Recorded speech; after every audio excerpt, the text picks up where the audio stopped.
ma chaîne. On se retrouve aujourd'hui pour la guidance du mois de novembre. Donc nous allons voir tout d'abord ce que vous lâchez comme énergie au mois d'octobre. Vous avez eu des énergies très lourdes, très pesantes pour beaucoup d'entre vous. Donc on va voir ce qui se trame pour vous. Allez, Sagittaire. Ah, ça sort par deux. Je n'en voudrais qu'une, s'il vous plaît. Merci. Là. Agitation intérieure. Ok, je l'ai eu pour je ne sais plus qui. C'est marrant parce qu'en fin de compte, les énergies se ressemblent pour beaucoup de signes. Enfin, les énergies là, du mois d'octobre se ressemblaient beaucoup. Et de toute façon, je l'avais dit, hein, il y avait vraiment un concentré de choses à se débarrasser, à se nettoyer, comme tous les mois d'automne de chaque année. Et pour justement permettre de repartir sur quelque chose de nouveau. Alors, qu'est-ce que vous laissez là derrière vous? Tes énergies ne circulent pas dans une véritable harmonie, il n'y a pas de fluidité au niveau de tes corps énergétiques. Cela peut te causer une très grande fatigue, mais surtout, cela peut te donner l'impression de toujours devoir te battre. Cette agitation intérieure peut amener à toi des événements imprévus et des blocages. Elle amène aussi un bouleversement extérieur négatif. Tu peux entretenir des rapports de force avec les autres et surtout, tu peux être dans des situations où il y a toujours des événements imprévus et des blocages. Cela peut créer en toi une très grande lassitude car tu as l'impression que malgré tous tes efforts, l'issue sera toujours négative. Ce n'est pas une fatalité. C'est bien en lien avec cette agitation intérieure qui te tourmente et qui t'empêche d'être dans des instants calmes et posés. Tu peux avoir beaucoup de difficultés à savourer l'instant présent et avoir l'impression de ne jamais pouvoir te reposer. Cette agitation intérieure doit être guérie au plus vite. Cela va te permettre de rentrer dans une énergie de calme et de stabilité. Oui, mais c'est sûr que, vous voyez, hein, comme le montre cette image, il en a perdu la tête. Donc, en fin de compte, vous perdez certainement de temps en temps le sens de la réalité. Parce que, justement, il y a tout un brouhaha dans votre tête, des énergies qui viennent là et qui font, en fin de compte, un brouillard. Et vous ne savez plus quel est le vrai du faux, ce qu'on vous dit, ce qui peut être juste, ce que vous pensez. Est-ce que vous pensez juste? Est-ce que vous pensez faux? Il y a vraiment cette notion de retrouver non seulement du calme, hein, pour faire cesser un peu cette tempête, mais de comprendre que les situations qui viennent un petit peu vous percuter, elles ne sont pas nécessairement néfastes. Elles sont là justement pour vous permettre de grandir, pour vous permettre de voir les situations différemment, pour vous permettre aussi de vous réajuster. Parce que quand on n'est pas sur le bon chemin, quand on n'est pas dans cette quête de mission de vie, de voilà quoi, et ben on est bousculé. La vie, elle nous bouscule. Hein. C'est comme sur l'autoroute, si vous n'êtes pas dans le bon sens ou sur la bonne voie, à un moment donné, on va venir vous bousculer, hein, on va venir vous percuter. Donc, soit vous en prenez conscience et vous faites des réajustements, soit forcément, tôt ou tard, il y aura des percussions un petit peu plus percutantes. Je me répète, mais bon. Allez. Oups.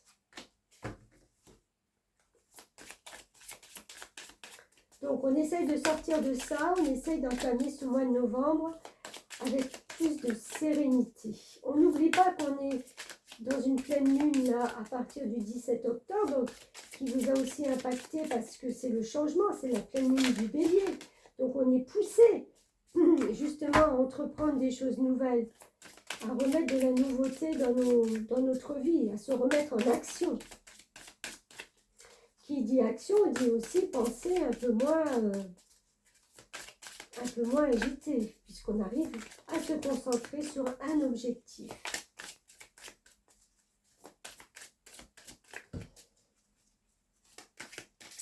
Le 1er novembre, on aura une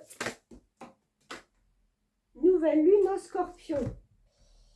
Donc, ça sera vraiment le moment de lâcher, je récupère la carte, de lâcher tout ce qui n'est plus en accord avec vous. Oh, très belle carte. Le maître intérieur, carte 13. 3 et un 4, c'est la construction. Donc, c'est ce qu'on vient de dire. Alors, 12, 13, ok. Je suis le maître intérieur, celui qui réside en vous. Je suis le maître de mes actions. Je suis celui qui peut guérir, celui qui peut pardonner, celui qui peut comprendre. Donc, vous voyez toute cette notion que vous avez aussi à lâcher pour justement être vraiment le maître de votre vie, quoi. Je peux recevoir de l'aide, mais personne d'autre que moi ne peut marcher sur mon chemin. C'est la mission de chaque âme. L'âme, dans son éveil, accède à plus de responsabilités, car elle a davantage conscience de ce qu'elle crée. Je suis celui qui choisit, car j'ai les cartes en main. De ce fait, je ne peux être ni manipulé, ni trompé. Je suis en pleine possession de mes capacités. La maîtrise n'est pas le contrôle, car elle n'a pas besoin de résistance. C'est au contraire dans la juste nuance qu'elle se trouve.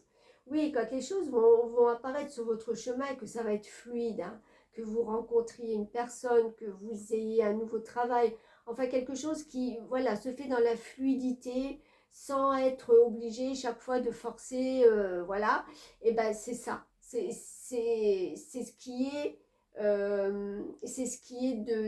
de plus véritable sur votre chemin. C'est vers cette voie la plus juste que vous devez aller prendre ce flot de vie. Voilà, c'est au contraire dans la juste nuance qu'elle se trouve. Rappelez-vous, je m'éveille en vous chaque fois que vous décidez, en partant de l'intérieur, chaque fois que vous choisissez en conscience, chaque fois que vous cessez de reporter la faute à l'extérieur et de vous sentir malchanceux. Mais oui, on a toute cette capacité en fin de compte de se dire, c'est beaucoup plus facile de jeter la faute sur les autres et de se dire c'est à cause d'eux. C'est à cause de personne. On est maître et responsable en fin de compte de notre vie. Je ne suis ni dans la force ni dans la faiblesse, mais dans la justesse. Me faire confiance, c'est vous faire confiance à cette voix profonde qui vous guide. Je vous aide actuellement à reprendre les rênes de vos décisions. Et oui, vous avez les réponses en vous et vous êtes capable de tout. Une situation vous invite à reprendre votre pouvoir. Sentez-vous capable de tout. Prenez vos responsabilités. Laissez derrière vous des peurs d'être manipulé ou trompé. Faites-vous confiance. Observez-la où vous avez encore de la résistance intérieure et lâchez prise. Posez des actions alignées avec votre âme. Ouais, c'est plus la peine d'être dans cette résistance. Si vous avez été manipulé, trompé avant et tout ça, c'est que peut-être au moment-là, votre énergie et votre âme avaient besoin de comprendre justement un message. Donc, si vous l'avez intégré, si vous l'avez compris, et si vous ne rejetez pas cette faute sur les autres, mais qu'en fin de compte, pour vous, voilà, c'était le moment où vous deviez, entre parenthèses, apprendre une leçon, et la leçon étant apprise, vous ne pourrez que vous développer beaucoup plus en conscience. Alors, on va voir avec le tarot mystique une nouvelle carte d'énergie pour vous. Faites ce qui est bon pour vous. Oh, magnifique. On a l'as de coupe. Alors, comme tous les as, ce sont des arcanes, c'est une arcane mineure, ce sont des énergies de commencement, c'est ce que je voulais dire. Vous voyez tous ces papillons là qui sortent de sa tasse, La coupe, c'est l'émotionnel, c'est tout ce qui nous rapporte à notre âme, à notre cœur, à notre bonheur, à ce sentiment de bien-être. Et là, elle en a un bol, mais rempli, quoi. Donc, symbole aussi du papillon, c'est la transformation, d'accord? Donc, on transforme des énergies peut-être passées lourdes, voilà, hein, qu'on avait là, en des énergies de bonheur, d'amour, de ressenti, de perception, d'intuition. Enfin, voilà, vous mettez après par rapport à ce que vous vivez actuellement. Et c'est vraiment ce nouveau commencement au niveau ouais, des sentiments, des ressentis. Vous allez, vous allez percevoir qu'il y a quelque chose qui se transforme à l'intérieur, que vous êtes moins anxieuse, moins agitée, que vous êtes plus dans l'échange, plus dans le bonheur. Vous êtes plus léger, comme le papillon.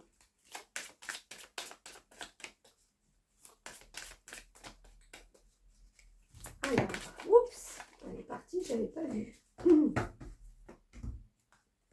Et bien, j'en ai deux. Féminin sacré et bienveillance. Super, on a un nombre maître, le 33, qui lui nous parle de haute vibration et de valeur. Donc vous voyez, vous allez retrouver quelque chose qui est vraiment, vraiment beaucoup plus en accord avec vous dans l'émotionnel. Féminin sacré, 8, 9, 10, 11, on a encore une fois un nombre maître qui est le destin et l'intuition. Alors franchement, je pense que là, on ne peut que vous dire, vous voyez en plus, je mets mes mains comme sur la photo, c'est involontaire, mais de vous dire de vous faire confiance à 100%. 100%. Alors, je vais lire les petits messages. 38.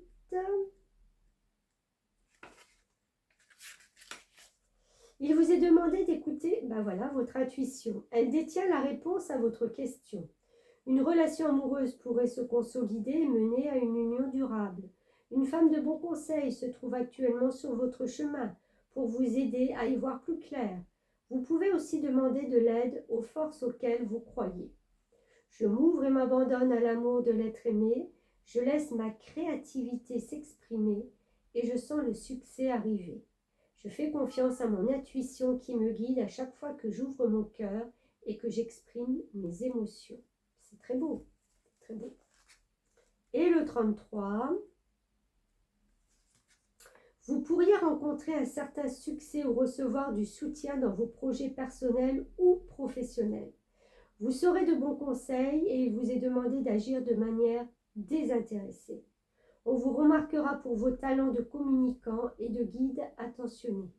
N'hésitez pas à aider celui qui aurait besoin de vos lumières sans vous perdre, en conservant votre libre arbitre et votre discernement. J'apporte ma contribution à l'humanité en aidant ceux qui ont besoin de moi. Je donne sans rien attendre en retour et cela me rend pleinement heureux et incarné. Je sais que l'univers me protège et m'apporte toujours ce dont j'ai besoin. Bon, très beau, hein? Franchement, c'est un petit régal, là. Impeccable. Allez, on va voir du côté cœur.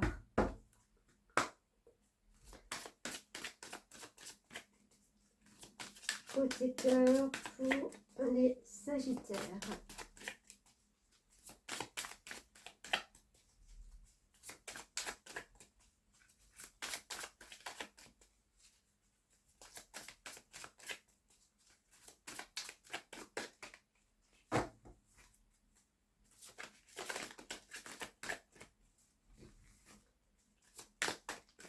Allez, une petite carte, s'il vous plaît. Merci. Vie en commun. Ok.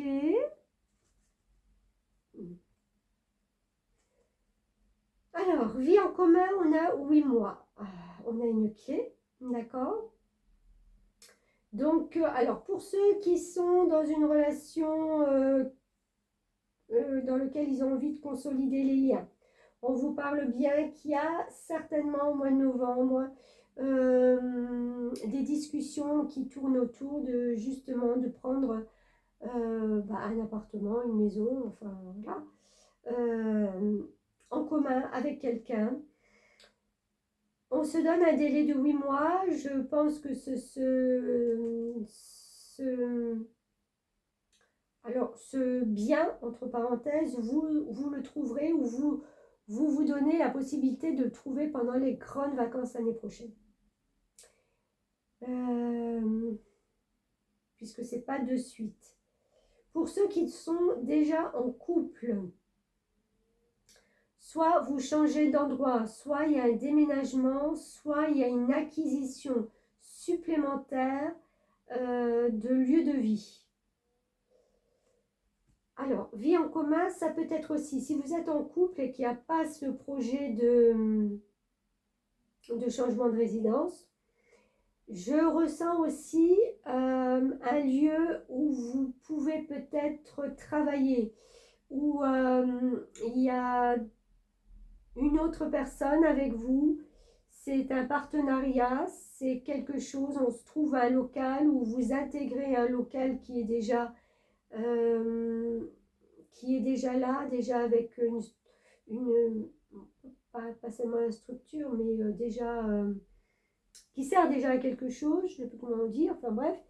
Et vous intégrez peut-être ça, on vous donne peut-être les clés, on vous demande de venir consolider peut-être cette équipe ou de faire un duo. Mais encore une fois, c'est pas de suite.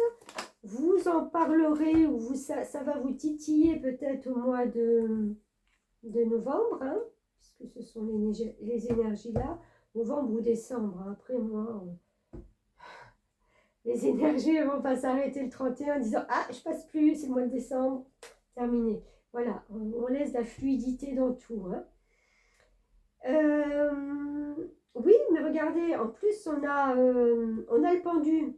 Le pendu vous dit bien qu'à un moment donné, alors, soit vous allez vous sentir bloqué dans cette construction de vie de couple. On vous demande justement de vous poser. Hein. Le pendu, il n'a pas d'action là-dedans pour l'instant. On lui demande juste d'évaluer et de voir les situations dans tous les sens. Hein, d'accord ? Parce que quand on le met comme ça, c'est le monde. Donc, de voir le monde différemment, de voir peut-être, de revoir les idées, voilà, de savoir un peu plus. Enfin, c'est un temps nécessaire de toute façon. Pareil, si c'est une collaboration, on vous dit peut-être de ne pas vous précipiter, mais d'un côté comme de l'autre. De prendre le temps de vous poser, de réfléchir et de trouver certainement aussi l'endroit idéal. Parce que c'est important, forcément. C'est important de se sentir bien. Autant les deux, autant les personnes avec vous. Et que ça soit le mieux pour tout le monde. Donc, on en parle, on ne pose pas d'action, mais voilà, ça reste une option pour l'année prochaine.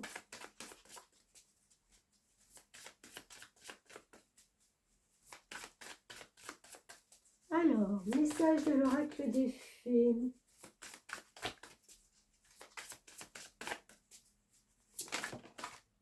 Voyage, voyage, voyage.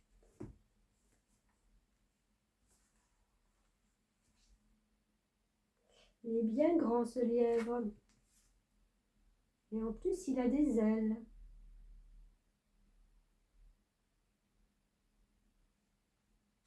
Je crois que je ne l'ai jamais tiré, enfin jamais sorti. Alors,